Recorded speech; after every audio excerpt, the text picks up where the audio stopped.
I hate blurbs. They have burned me way too many times. I am sick of them. I cannot trust them. So let's talk about why with a few key examples. Blurbs are not to be trusted. I don't remember this always being the case, but it's certainly true now. I no longer trust blurbs. But before we begin, I just want to clarify here that when I say blurbs, I'm talking about the short summaries that appear on the back or the inside cover of a book, not the quotes from journalists and critics and other authors. I'm just talking about those bits of summary that tease the plot to you, that give you an overview of what the book is about. I can no longer trust those. I am sick of them, and I hate them. As a book critic on YouTube, it won't shock you to learn that I often get comments from people telling me I've spoiled things. Too many spoilers, blah blah blah. This might shock you to learn, but I never go out of my way to spoil anything. I love literature more than anything else in the world. I love books, I love the people who enjoy reading, I love authors. And so because of my undying affection for all things fiction, I would never intentionally spoil anything. If my reviews have things that people consider spoilers, I consider that to be their problem. We all have our own ideas and expectations when it comes to what a spoiler is, and for the last several years we have become increasingly obsessed with the concept of spoilers as a society, to the point that sometimes people tell me I've spoiled a book by quoting the blurb. I'm not joking. The reason I bring this up is because blurbs often do toe a line or cross a line when it comes to spoilers. So I've got a few examples here of books that have blurbs which actually do spoil things about the book. Whether it be plot points, things that occur way later in the story, or revelations that you would consider thematically important to the characters, to the ideas presented by the narrative. And I must say before I go through these examples that I don't fully understand the creation of blurbs. I have friends who are authors, I have friends who work in publishing, I have friends who are fellow critics, and despite that, my industry knowledge is very faint when it comes to how blurbs are written and constructed and published. If you have any insider knowledge when it comes to blurbs, please let me know, because some of the blurbs that I talk about here are so curious in the way that they spoil things or mislead the reader. Let's start with two books that came out this year in English, both of which I reviewed, and you can go watch those reviews. Aftershock by Zhang Ling and A Woman of Pleasure by Kyoko Murata. If you pay close attention to my channel, you'll know that I loved both of these books. I mean, I really intensely adored these novels. Aftershock is a brilliant Chinese novel based on real historical and tragic events that tells the fragmented story of a woman who survived an earthquake, grew up somewhere else, and in her adult life ended up emigrating to Canada. A Woman of Pleasure is a wonderful Japanese historical novel set in 1903 about a young teenage girl who is sold by her family to work as a courtesan in a brothel. These are both exquisite novels. I've given you a very, very brief summary of each one, but each one has a blurb that betrays the novel itself, in my opinion, and both of them in a specific way. That specific way is that they both reveal the ending, but you don't know that until you've read the book itself. I mentioned this in my reviews of these two books. So let's go through the blurbs. In the summer of 1976, an earthquake swallows up the city of Tangshan, China. Among the hundreds of thousands of people scrambling for survival is a mother who makes an agonizing decision that irrevocably changes her life and the lives of her children. In that devastating split second, her 7-year-old daughter, Xiaodeng, is separated from her brother and the mother she loves and trusts. All Xiaodeng remembers of the fateful morning is betrayal. 30 years later, Xiaodeng is an acclaimed writer living in Canada with a caring husband and daughter. However, her newfound fame and success do little to cover up the deep wounds that disrupt her life time and again, and edge her towards a breaking point. Xiaodeng realizes the only path toward healing is to return to Tangshan, find her mother, and get closure. That last part there is the ending to this novel. And by saying that, I have arguably spoiled the book. But this is a weird moral thing to try and grapple with. The blurb spoils the ending, but it feels like it banks on your ignorance as a reader to not know that that's the ending. By me telling you that the final quarter of the blurb is the final 2 chapters of the novel, I'm spoiling it, aren't I? The spoiler is right there.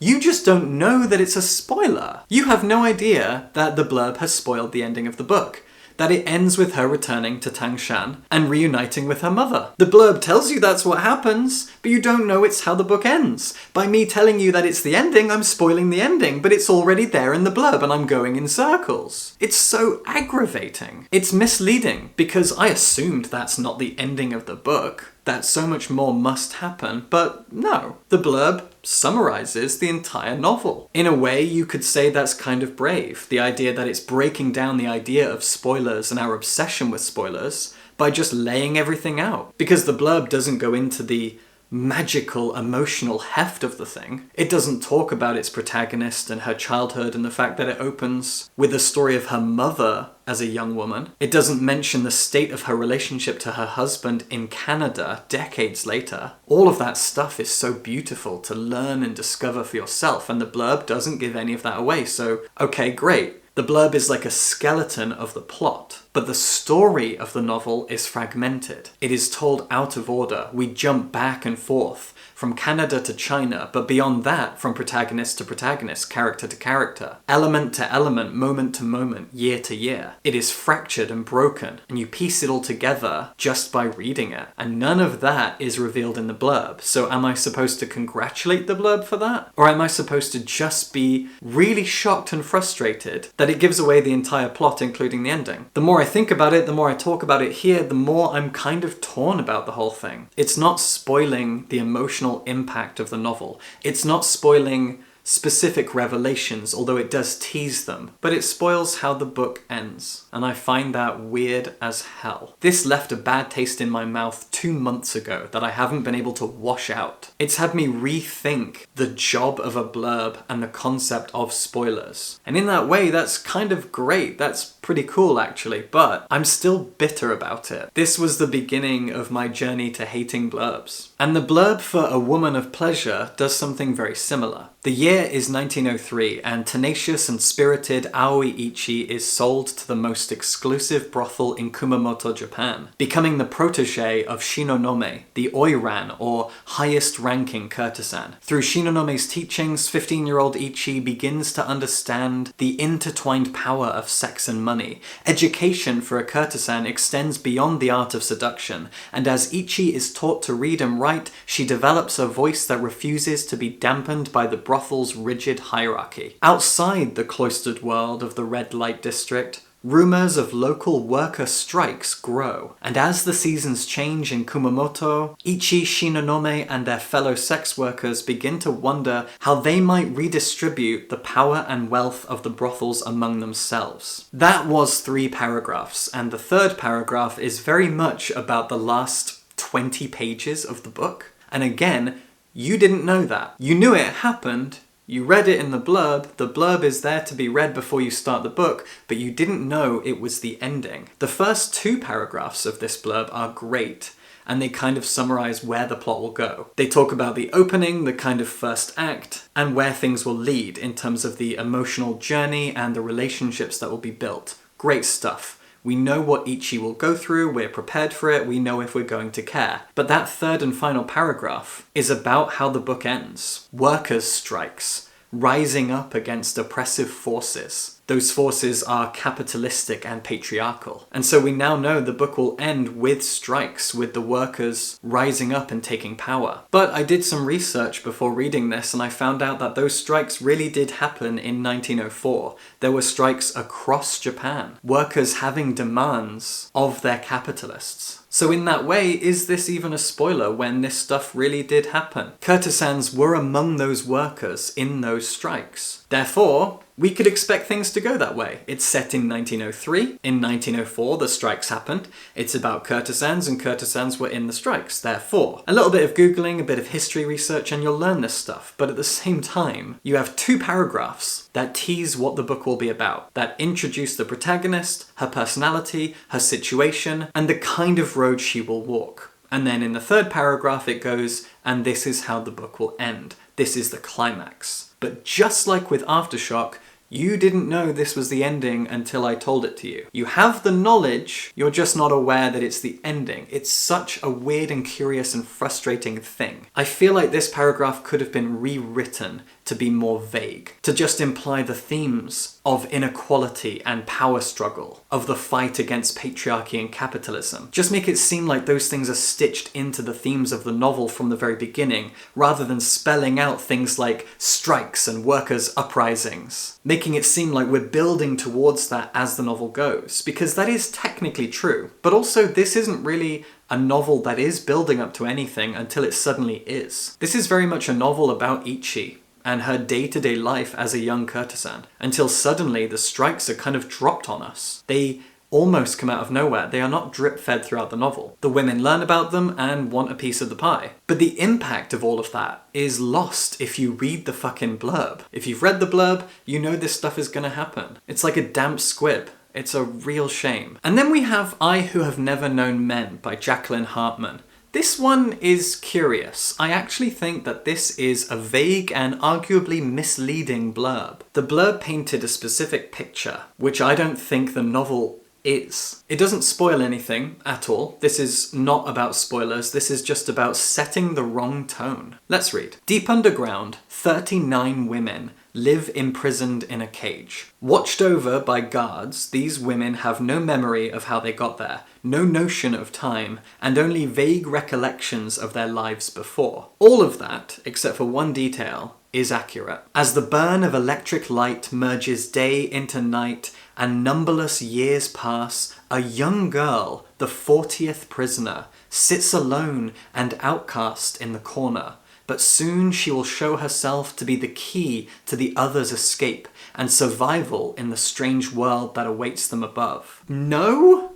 Yes, but no. There are not 39 women and a 40th girl in the corner. There are 40 women. The way I read this blurb made it seem like this girl gets introduced later on. She is the newest and 40th person. It made me wonder, where did she come from? What does she remember? Blah, blah, blah. But no, when we begin, there are 40 women. Our protagonist is the youngest of these 40. She's the only one who has no memories of what came before at all. She only knows this place, whereas the rest of the women have vague memories of husbands and jobs and what the world was like outside. But not her. She's too young to remember. This is her entire world.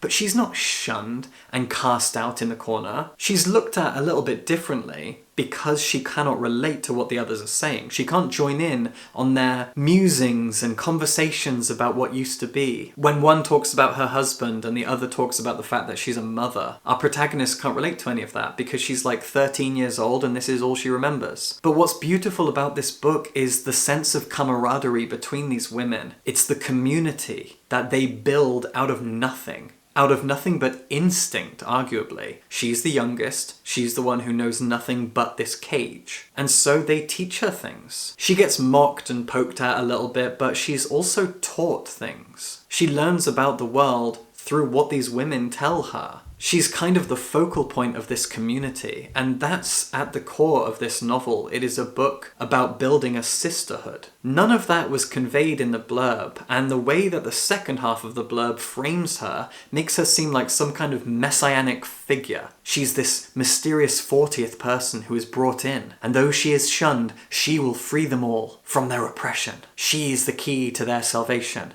No, that's not true. This blurb feels very, very misleading. It sets us up for things that don't happen. It describes the opening of the book in a way that's not entirely accurate. It just kind of gave me the ick. And I've left the biggest and most irritating for last. The Three-Body Problem by Cixin Liu. I reviewed this book recently and I talked about how you shouldn't read it because of a controversy surrounding the author. I'm bringing that up because I do want to belabor that point. Go watch my review if you're curious. But we're here to talk about blurbs, and this book has a very frustrating blurb. When I reviewed it, I gave a summary of what happens in the story. I gave quite a few details about the opening third, the first act of this novel. I talked about our two main protagonists, the things that they see and do, the weird discoveries they make, all the surreal stuff that happens to them. It's a very trippy story. It's hard science fiction with a lot of weird things, like a virtual reality game that puts the protagonist on an alien world with a mathematical problem to solve. The other protagonist, back in the 70s, was working at some kind of a base that sent out signals into space for some reason. I gave all these details, and way more besides. But there's one thing I did not touch on. One thing I refused to mention in my review because I would consider it a really exciting spoiler. A thing that people should learn from the book itself. Virtual reality, weird science bases controlled by the government, blah blah blah, very exciting stuff. But there's one thing that this book is all about that you don't learn about until the halfway point. Everything is building to this big reveal at the halfway moment, this very exciting thing. But the blurb gives it away immediately. The very thing that feels like hype is building around as you read the first half. Aliens. The book's about an alien invasion, kind of. It's about making contact with aliens from another world. The moment that you learn that, it's really, really exciting. But check out the blurb. Set against the backdrop of China's Cultural Revolution, a secret military project sends signals into space in an attempt to make contact with aliens. I'm gonna stop right there. In an attempt to make contact with aliens is a spoiler in itself. Because at first, we don't know what this military base is for. Our protagonist is forced to work there during the Cultural Revolution. For ages, she has no idea what this base is. And then when she learns something, she is misled and lied to. She's told that the purpose of this base, the purpose of these signals, is to disrupt enemy satellites from the US or someone. That's what the signals do. They break satellites. And she kind of goes, okay, sure, why not? And we carry on with that line of thinking for quite a while longer. The fact that this base, the signals they send up, are to try and communicate with aliens, that is an enormous spoiler, and it's in the first sentence of this blurb. And they succeed. That's another massive spoiler. I mean, you expect it to be true, but still, it's an exciting moment that is stolen away by the blurb. An alien civilization on the brink of destruction captures the signal and plans to invade Earth. That's not even the halfway point. Their plan to invade Earth is kind of drip-fed to us. We learn that throughout the second half. Jesus Christ. Now, on Earth, different camps start forming, planning to either welcome the superior beings and help them take over a world seen as corrupt, or to fight against the invasion. These two separate camps are introduced in the first half of the novel. But it's not entirely clear what they are. They are groups of scientists who each have different philosophies, different approaches to something.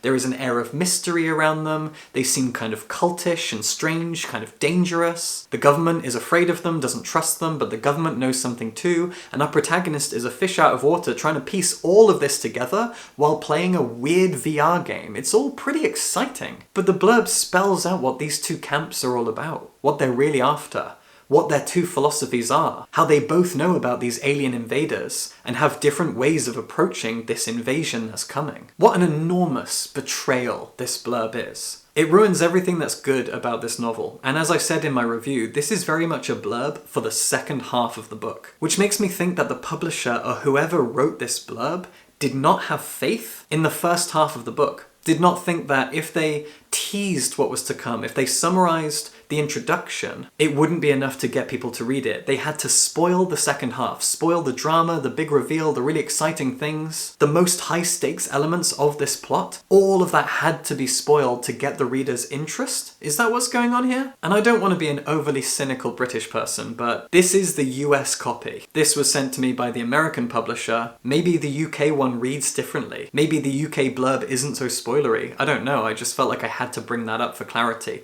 All the others are British, this one is the American copy. Maybe it's different. I don't know, I know that most of my viewership is American, so let me know. And if you're British or from anywhere else and you have a copy of this book, let me know if the blurb is different. But I will never get over the fact that this is just one enormous spoiler of a blurb that only touches on what happens in the second half after the enormous reveal. This is a true betrayal.